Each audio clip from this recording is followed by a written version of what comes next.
Numirė Petras. Susirinko kaimas, laidotuvės, stovis, toks, buvo išgert mėgėjas, draugų daug neturėjo, bet vis tiek žmonės kaip kaimynai atėjo, stovi, 3 babutės stovi, žiūri.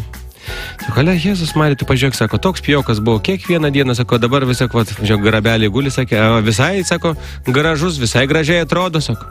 Kita taip sako, sako, tai jau 3 dienas negeria. Juodas. Kažkada merginos bėgiojo paskui mane, bet tada aš nustojau vogti jų rankinukus. Netikėtai. Apa. Šitas man visai patiko. Žodžiu, išgert mėgstantis žmogus eina su žmona šeštadienį per parduotuvės. Kažkaip iškrapštė iš namų.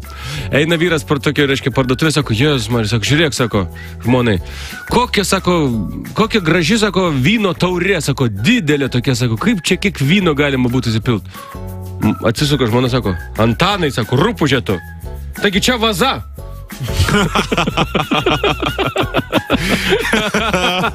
Posakis. Susitikimas.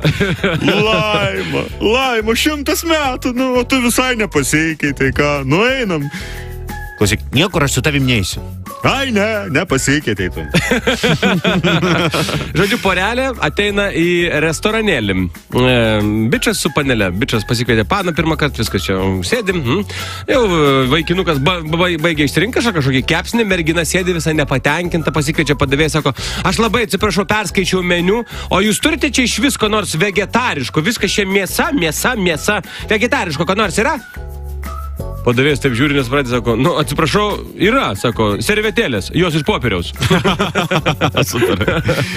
Regina ir Darius gyvena visiškoje šeimyninėje idilėje. Jų vienodi skoniai, vienodos idėjos, vienodi norai, net ir hobiai jų vienodi. Tiesa, Dariui prireikė 5 metų, kad prie to priprastų. Kaip suprasti, kad mergina nori intimumo ir meilės? Būtent to intimumo metu ji nešaukia, gelbėkit. Sekso metu nešaukia, gelbėkit. Tada gali suprasti, kad ji nori to. Jei mama galvoja, geras, dar vienas, jei mama galvoja, kad tu daug valgai ir ilgai miegi, tai ne tavo mama, tai tavo vyro mama.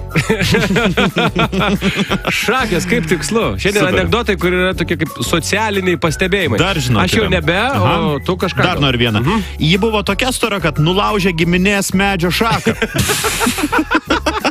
Čia gali būti ir jis. Visiškai laisvai. Diskriminacijos nebūtų.